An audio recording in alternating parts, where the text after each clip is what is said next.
24 तास याचा प्रतिनिधी रायगड जिल्हा क्राईम रिपोर्टर भूषण सिसोदे। तर आपण आता इथं बघत आता हा तहसील ऑफिस आहे। या तहसील ऑफिसमधले स्वच्छतेचं महत्त्व आज आपल्याला समाजाला शिकवलं जातं, पण आज ह्या ठिकाणी स्वच्छतेचं काय 12 वाजले ते तुम्हाला मी सांगतो।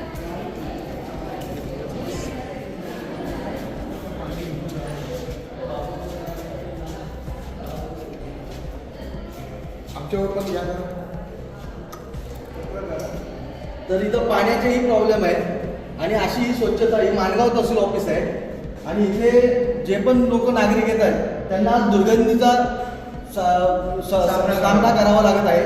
तर अशा प्रकारे ही प्रशासनाची जी घाणेरडी पद्धत आहे की या पद्धतीने आणि यात आपल्या लोकांना नागरिकांना सांगितलं तर स्वच्छतेचं महत्त्व काय, तर प्रशासनाच्या जिथं ही घाण आहे तर नागरिकांनी कुठं जायचं आणि याच्यामुळे आज रोगराईचं प्रमाण वाढत आहे।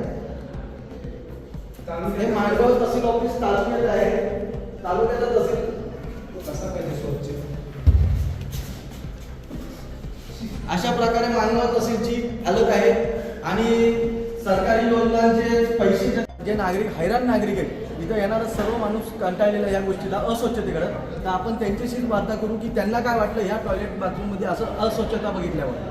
तर तुम्ही तुमची प्रतिक्रिया द्या। मी माझ्या मित्राला बोललो मला लघवी झालेली आहे, पण लघवी झालेलं मला मूतखड्याची हे आहे काय मी मरीज आहे। तर मी त्याला काय बोललो माझ्या मित्राला की मला जरा कुठेतरी शौचालय आहे तिथं घेऊन जा।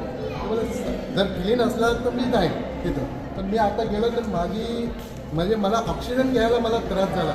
म्हणजे पाण्याची पण कमी मुले जे लघवी केले त्याने खरंच हे झालेले आहेत। आणि आता आतमध्ये मी गेलो 2 नंबरला गेले तिथे टॉयलेट वगैरे तिथं पडलेलं आहे। मला आता पोट दुखून आला, मला एवढा त्रास झाला, म्हणजे सास रुकले, मला ऑक्सिजन नाही घ्यायला भेटले, एवढा त्रास झाला। म्हणजे आता जर आपला एवढा मोठा माणगाव तालुक्यात एवढं तहसील कार्यालय आहे तशीच स्वच्छता पाहिजे। मी काल अटल सेतूमध्ये गेलो होतो, अटल सेतूमध्ये बघितलं मी की तो ब्रिज हे केलेलं संपूर्ण झालं आणि मला लघवी झाली। तर तिथं एवढी सोय केलेली आहे अटल सेतूमध्ये, हे त्यांचं सेन्सरमध्ये वॉश बसून ठेवलेलं आहे। एवढी स्वच्छता तिथं की मी कुठं नाही पाहिजे।